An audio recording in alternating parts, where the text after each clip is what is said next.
And we're back with Carmen's Crew podcast. Myself, David Lighty, Aaron Kraft, Adam Jardy, Jared Sullinger. We have news. Boy. Man, I don't have that button with this drop. That button, yeah, but I'll say it's a shock for me. I thought if any changes would happen from the Ohio State Buckeyes in the coach position, I thought it would be at the end of the season. But Gene hit us with one and said we're gonna get that started now for some reason. But you got Adam. You've been there. You talk to everyone, and I know the vibe is kind of crazy in Columbus and with the faithful and with the players and the coaches. I mean, I think you just dive right in and just give us your thoughts on what's going on right now, really. Well, like you said, this is something that nobody within the program saw coming. Like, this was a complete shock to the coaching staff, the players, everybody in that locker room. There was certainly a realization that if this did not turn around, that this was going to be the last year. But everybody was operating under the assumption that this was at least going to get until the end of the season before any sort of decision would be made. And I was at Wisconsin on Tuesday night, and has always been the case, the press conference ends, and the Dispatch is the only outlet that covers the road games, at least the ones you have to fly to. So it's me and a bunch of Wisconsin writers in the postgame interview room. And I asked Chris Holtmann 2 questions, pretty general stuff about the game. They ask a couple of questions about Wisconsin, and then that ends. And then Chris Holtmann gives me 15, 20 minutes after the game, just one-on-one walking across the court, talking about things, which is how Thad did that. Chris does that. I don't need to bother all the Wisconsin writers with a bunch of Ohio State questions. And so we talked for a good 15 minutes about Bowen Hardman and, what he's been giving them lately and how he's probably going to start taking some minutes from Scotty Middleton and, what they're going to try to do to get ready for Purdue and all this stuff. And this is at like midnight Eastern.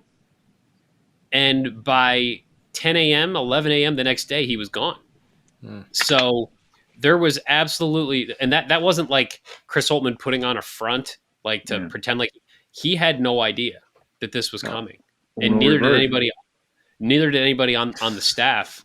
And so that made for a shocking Wednesday, frankly, where, you wake up and you think, okay, like it's time to figure out how this team's going to create a game plan to play Purdue and, start figuring some of that stuff out. And I've got 2 flights to get back to Columbus, and sitting there in the Madison airport there, and I get a text, and the whole world is changing.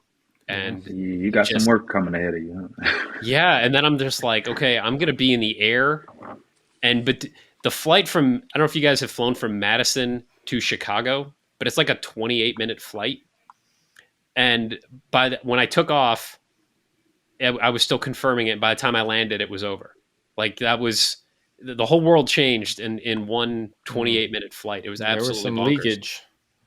There was a Shout out leakage to of Kraft. sources coming out. But yeah, I think I was at work. I was like sitting in the hospital just doing my work and got the text from a friend. I was like, oh shoot. But it was like one of those things where, like I think a similar thing happened, like different, like when Kobe passed away, all that first stuff came out. You're like, nah, this isn't like, there's no way this isn't You're right. You're right about that. And then it like escalated and snowballed. And then finally it was like the local news tweeted it out or whatever. So it was a shock for sure. I don't think it's kind of an unprecedented move in a college setting. I feel like, I think, as pros, feel like we've dealt with this kind of thing and figuring it out. But from a college standpoint, it's a little unique. I think it was needed, though. And there's no shot to Chris Holtmann, but it just sometimes you need a fresh face. And to be honest with you, whoever took that job after Thad Matta, that was a hell job, because Coach Matta has set a standard on Ohio State basketball that if you couldn't produce to that standard, then it's on to the next one. And it was very unfair for Coach Holtmann to come into there in the situation that he did in June, mind you. Didn't really get to create his team, his culture right away the way he wants to. So it's unfortunate events, but at the same time, I'm excited for Jake Diebler to be able to showcase what he can do as the head guy. This is a guy that, for a lot of people that don't know, this is a guy that like literally helped us out in the summertime when we Man, used he's to come been back there in the since summer. '06. He's been around forever. Yeah, so like people don't know is like Jake, used to work us out, and then Jake used to also play with us. So this is somebody that I can trust because I've been there before with him in the gym, saw the countless hours of his development, saw the countless hours of him playing basketball. So I feel comfortable with Jake being on that sideline and showing his ranks. But to Coach Holtmann, it's an unfortunate events to happen in the middle of the season.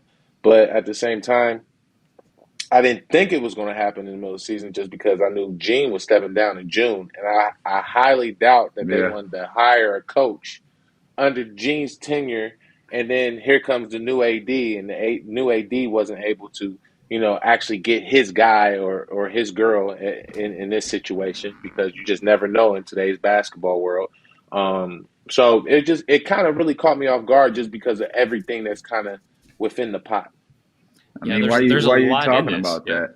It definitely is a lot into it, but I think it's kind of like you just said, Sully. It was needed, and I think Gene said that in his interview. He wanted to try to give the team a spark. He said just from what he's seen the last year and this last couple of games, he thought that they needed something to get them going for these last 6 games. And he was real emotional about it as well. That's one thing that you can tell during his interview when he talked about it. I kind of feel him on that one, saying, when you care about the thing and you care about people, it's not easy. And if it was easy, that means you really never was in it. Your heart wasn't in it. So, you make decisions. We talked about, I think before, the extension that they gave Holtman and kind of how that kind of hurt us, backfired from making that decision now and, cutting them loose. But I feel you too. I think it was just the time. I think I'm in the same situation over here right now. It's crazy. I'm in France. I'm a pro, but I'm on my third head coach in one season. So, like Kraft said, it's something you normally don't see at the college level. But I mean, like you said, Coach Mata set the standard kind of high, and we just haven't been there these last couple of years. And I mean, if we want to get back to that situation, I think right now, like you say, it's Jake's hand right now, and that's something you can try to kind of trust in because you've been around him and we know what type of person he is and the passion that he has. But what can we expect? Is Jake getting into too much, or is it we're going to see a response? Like we can't expect too much out of the kids with just a change of a coach right now. I would say, especially playing Purdue. I think it's going to be a change. It's going to be a big change. Not only offensively, defensively, but I think mindset. Mentally, you're hearing a fresh new voice now instead of Holtman taking you out. It's Jake Diebler taking you out. Now it might be a little bit different, because you know how players are when the head Yeah, coach yeah, starts that attachment. subbing Yeah, you out. It's just a mental thing. So it might ease up on the players a little bit, but at the same time you look at it like Jake is interviewing for other jobs, which Mhm. is yeah, pretty damn that's cool basically what in it is. itself. Yeah, Yeah, it's a live interview for the next half a month or a month. He gets an interview to show the whole world what he's about, and also he can show the Ohio State kids and their development. I think because at the end of the day, we're not stupid. There's a lot of guys that went there for Holtman. They're probably not going to be there uh, in June. So, these guys are interviewing for the transfer portal as well. So it's just a big old interview process that can bring fresh new energy to a team, and you gotta play hard 100% of the time. I thought Jake's press conference today was pretty revealing. I mean, he talked about some heavy emotions with this. That Chris Holtman's like family to him, and like that's he yeah. gave him such an opportunity at Ohio State, and so the to ask someone to say, "Hey, we just fired a guy that you consider a family member. Now go replace him." Like that's tough, and there's some real I think emotion that comes with that. And I thought Jake's response to kind of handling all that was that at the end of the day, it's about there's a responsibility to those players. There's a responsibility to Ohio State that stuff The matters no matter. program. Yeah, Yeah, the program matters. And so it wasn't really too much of a decision in his mind of, if they think I'm the best person to help these guys move forward, then of course I'm going to take that opportunity and I'm going to make it about them, and I'm going to do what I can to put them in the right position to have as much success as we can find the rest of the season. Gene did say in his press conference he wanted to give Jake the longest runway possible. So I guess, giving him an extra day to prepare for Purdue, I guess maybe that helps in some incremental way. I don't That helps a know. lot. That helps a lot, Adam, because Really? I hate to cut you off. It helps you a No, lot no. because sometimes coaches have different philosophies of how they're going to guard. And when the head coach says this is how we're going to do it, then that's just how you're going to do Yeah, it. it trumps So all. yeah, it trumps all. But you never know that Jake probably wanted option C, D, E, F to be option A, Yeah, and Coach Holtmann probably wanted option A to be G, F, C, D, whatever you want to call it. But it's just that's how you got to break it down when you're dealing with coaching. So it gives Jake time to put in his stuff that yeah, Coach Holtmann probably wasn't comfortable with, or probably wasn't seeing eye to eye at that time, and that happens. yeah. And Sure, that doesn't mean sure. Holtmann is a bad coach. That doesn't mean Jake is the best coach. It just means that in those coaching meetings, you Mhm. know, we're having conversations where we just agree to disagree, and that Yeah. happens. And Hmm. some of the best coaching staffs do that as well. I mean, you want a coaching staff like that, right? I mean, you don't want Yeah. a group of guys that are all going to agree with you and they want to make a case and challenge you a little bit. But then you're right. At the end of the day, the head coach is the one that makes the choice. So, I think a couple of things like are sticking out from what you guys talked about. One with Jake, I think he's handling this great. I think he feels, I think he's been very honest and real with the players, which I think is the way to go. Like Jake has a baby due soon, and his future is very uncertain. And he just kind of put himself out there and said he knows that all the players' futures are very uncertain at this point too. So he's just trying to walk as he's preaching and just trying to put it all out there, like live day by day, kind of what's the next thing. And I think he's doing that well. So That's a Definitely lot to of phone that calls. point. It's yeah, that one that's a good one, Kraft. I mean, I never even thought about it that way. But I mean, we talked about Gene and his interview. I think one thing he said that I liked was the standard, and he said the standard hasn't changed, and that's something that I think we've talked about before too. That yeah, we haven't been to the standard, but So I want to talk about that for a second, because I very clearly remember being at the press conference when they hired Chris Holtmann. And mhm, when the press conference is over, I'm standing on the floor at Value City Arena. It's myself and a couple other reporters here. That's where they should be. And mhm, then somewhere along the way, I had a conversation with him about, like, what are the reasonable expectations? And he said we should annually be in the hunt. You know, we should be in the running as the season goes on. Like, it felt like the bar changed to me in the last couple of years as far as what they were expecting this program to do. And I don't know where that came from, but I think that filtered down to a lot of different aspects, mm, because it didn't sound like they were getting the demand from the very top, like you need to be winning every single whatever. Like, it was mhm. more like you need to be in the running, and then hopefully we'll get there if we're in it with a week or two to go. yeah, because that's That how was it Well, different. works. to be honest with you, Adam, I think when you look at the body of work that Chris Holtmann has done, I understand why the standard fluctuated so much. Think about all the big time wins he has in his tenure at Ohio State. We beat Duke. We had who else did we beat? Michigan State when they were number Yeah. one, maybe Michigan State, Kentucky, Kentucky. I Kentucky. mean, we Yeah, have a lot of wins under Coach Holtmann early, like in the Novembers and the Decembers of the times that where you be like, well, we're heading in the right direction, and then January and February hits, and it's like, oh shit, what the hell happened to this team? And so you kind of a lot of leeway kind of happened on those big wins. When every time we thought, oh, we're not going to win this game, boom, we win a big game, and it gave a lot of leeway for Holtmann, and also kind of fluctuated the standards because we had it. Every year at the beginning of the year we'd be like, man, But we're right there, and that's then my thing though. That's the question. That's what I'm asking. What is our standard? What is the Ohio State University basketball standard? For me, Man, but I mean, the you're standard spoiled. was high. Exactly. So this is You're all I spoiled. know. This is Yeah, all I it's know. This is all I tried to get back to. You guys kept that standard going. I mean, yeah. it slowly dropped off. You're not going to get the talent that we had every year.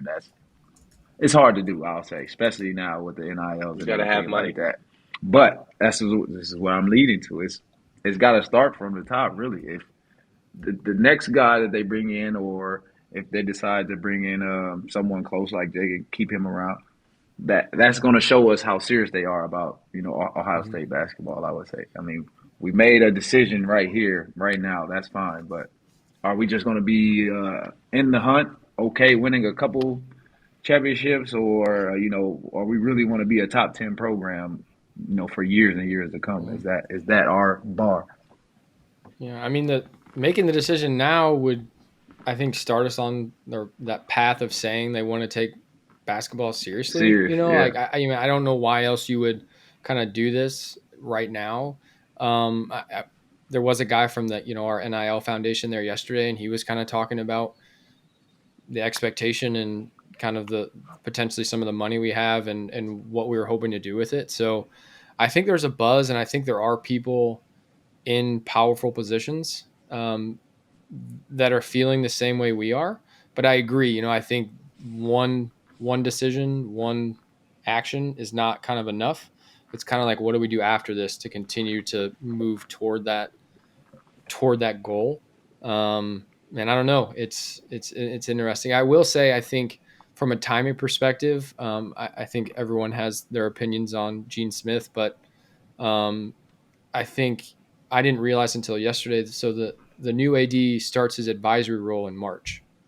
So Gene doing this now before he starts his advisory role, kind of Gene was the one that hired Holtmann. Gene was the one that signed the extension. So he's like taking full responsibility of this situation and saying like he was the one that made the choice and kind of leaving the new guy completely out of it. So that kind of gives him a fresh and clean start. So I will say I think that's a classy move by Gene in a sense of just him taking responsibility for the decisions and what he did kind of to this point and giving the other guy as clean of a slate as possible. And so I thought that was an interesting take on the timing of when all this happened, especially with, Bjork starting in like 10 days or whatever. So, I mean, Yeah. timing is everything. Timing is everything. 'Cause if you think about it, everybody's hired around Final Four weekend. mhm. That are finished. So it kind of gives us the head start of instead of firing somebody through the NCAA tournament, we're probably going to be doing those interviews and getting things Mhm. done Not compared playing to a catch lot up.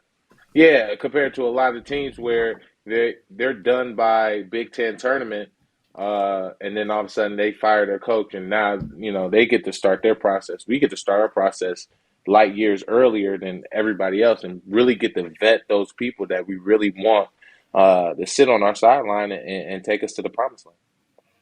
Had two things I wanted to add, things that we've touched on a little bit here, but one, as far as like the expectations for the program, you guys all know Doug Maurice, Hmm. covered the team Mm-hmm. for a long time, and good friend of mine. And this is a stat that he used to cite all the time, and this still blows my mind. Is that when you look at We got Ohio, one. Okay. it's not mine. I can't take credit for this, but Thad won 5 Big Ten titles in 13 years.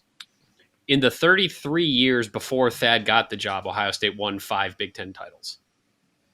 Damn. So Okay. Yeah. So with that's, like I that's way think up I there. think the conversation about like certainly like the gap that it's on that Ohio State is on right now is unacceptably long by program standards. We can all agree on that. But it is fascinating that you had this period where they literally won more or as many in 13 years as they did the previous That's 33. regular Like, season championships too, huh? yeah, that's and actually of those five, two of them were vacated by the NCAA. If anybody cares about that stuff anymore, so it's like, Nope. yeah, exactly. Um, so I thought that was fascinating. And then when we're talking about the Really, the timing of, glory years, huh? yeah, absolutely. Sure. I mean, obviously not a national title, but I would contend that's the greatest stretch of consistent winning basketball in Ohio State history, without a doubt. Um, But then the other thing that is really fascinating to me in all of this is thinking about that Wisconsin game on Tuesday night, because this is obviously a move that Gene didn't wake up on Wednesday morning and say, okay, this is it. You're out of here. Yeah. So, Yeah. you start kind of thinking back a little bit, and it feels like the Indiana loss was probably the backbreaker. I mean, that just was such a, to be leading by 18 at home, At home, and you man. feel, and for that to go the way that it did. But then I'm thinking about, you lose that game, you come home, you beat Maryland in double overtime, fight back from a 10-point deficit, you win that game, you end your losing streak. Then they go to Wisconsin, they're down 17, they get it to 6, and they have the ball coming out of a timeout, they get it to Bowen Hardman, and he gets a decent look. It looked like he might have gotten fouled. All right, Kraft, you cut me off already? Why did you can finish? I have Okay. thoughts on that particular. Okay. Well, I guess regardless of what the play was, Bowen Hardman gets a 3, and I think it was the only one he missed on the night. But if Bowen Hardman makes that 3 and it's a 3-point game with 7 minutes to go at Wisconsin, I don't know Things what might be happens different. in that game. And if that game turns out differently, are we even having this sort of emergency podcast right now? Like, is the margin that thin? Okay. So my thoughts on that. Number one, we get it to 6 points, right? So we got it cooking. Yeah. You look, Team is flowing. they call that timeout. They took Bruce, Roddy, and Evan out all at the same time. So the 5 on the floor were Dale, Bowen, Jameson, Royal. Devin, and then Is it Zed. Felix? Or is that Zed. Zed or Felix. And none of them have scored much all game. We were on a run. You took all 3 of them out. You get a good shot for Bowen. Great. The moment you took them out, it went from a 6-point game. He misses. It's immediately back up to 10. And we have no chance of getting back in the game. Like, that was Fair the point. start of us not scoring the ball for for 7 minutes. Yep. So why did we take out all 3 of our potentially Evan too? That Wisconsin game was playing He well, was scoring. Yeah. scoring. Yeah. We took out all 3 at once, and I've heard the argument of, like, we tried to get him an extra break before the TV. BS. Like, we played with 6 guys. They don't need a break, and we're at a point in the season where it's make it or break it. Yeah, You you're have not getting to no break right now. Drag Yeah. me off the floor. You know what I mean? It was that I just wholly disagreed with that entire sequence because My thing, Kraft, is, and this is totally off key, kind of off key of what you're saying, but unless you play an NBA schedule, you can play 40 minutes a night. Yes, 100%. In college, You're playing in college, in college, not professional, like in other. But TV timeouts. You got TV timeouts that are 3 minutes, and they're under 16, 12, 8, 4, right? That's You how it have works. regular timeouts, right? You have your regular timeouts. Wow. You got the dead balls. You got the fouls. You got all the times the ref don't know about the clocks, and they got to check the clock and check You have nothing but time to rest. Agreed. That to me, the whole resting stuff in college, especially college basketball, is total bullcrap. You can find ways to rest your players without taking them out the game. And maybe I'm spoiled because I was a Thad Mata kid, and he found ways for us to get 36 minutes. Yeah, exactly. But Coach Mata would see that, hey, it's 8 minutes and 7 seconds on the clock. Hey, let's get Sully out real quick. And then as soon as we go a couple more possessions too many times, it's timeout, and he knows it's immediate timeout, so that way he can save his timeout. Like, Coach Mata was thinking the game constantly. And now, granted, again, we're spoiled, but the game of analytics really didn't play a part when we played basketball growing up. Nah, it's a big difference now. But crazy changes, crazy times right now. 6 games left in the season. Like, I don't even know what are our thoughts. What should we expect from the guys with these 6 games left? Well, as we already said, it's going to be basically just a tool for everybody to, showcase their talents, from coaches to players, guys on the bench. So I got new energy. We're getting Purdue. We're getting. Oh my! So you feeling okay over there? I got new I'm not energy. even going to follow you reversal. with this one. What? 6 games left. 6 games left. We got Purdue at home, Minnesota away. One game Michigan at a State, time, Lighty. Nebraska, One game at a time. Michigan, and Rutgers. One game at We a do. time. So if we beat the number 2 team in the country, Where is Rutgers? Is that going this to right here, That's at Rutgers is away. Rutgers. Rutgers is away. Last game of the season. season. Too. Can't hold anything But back. number 2 team in the country, what will this do for the team? Well, I mean, I went to practice yesterday. Just kind of wanted to communicate support, family mindset kind of thing. And practice was, I believe it was more up tempo. Kind of pace was definitely one of the things Jake was trying to focus on. Should we see that in the game?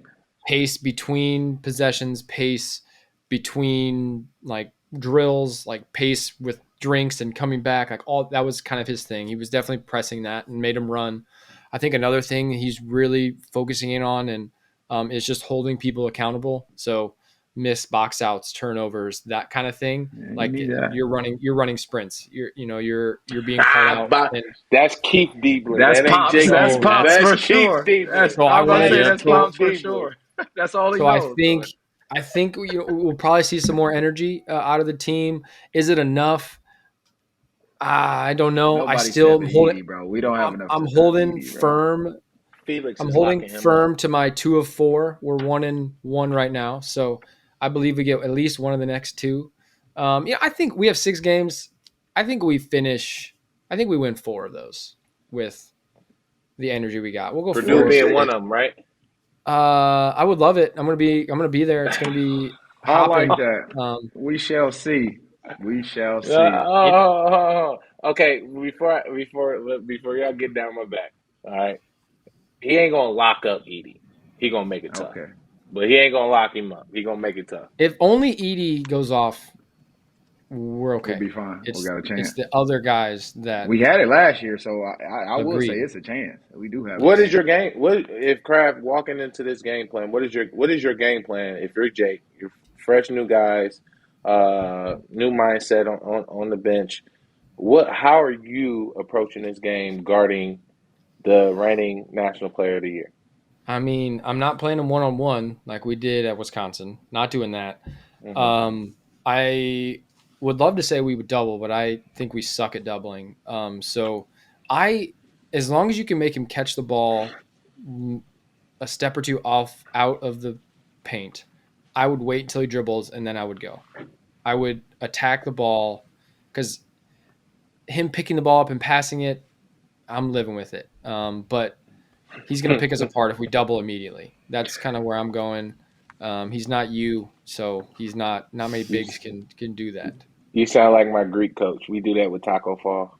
As soon as he takes one dribble. Now listen, I ain't never felt like a little kid in my life until I that's played a big against human Taco being. Fall.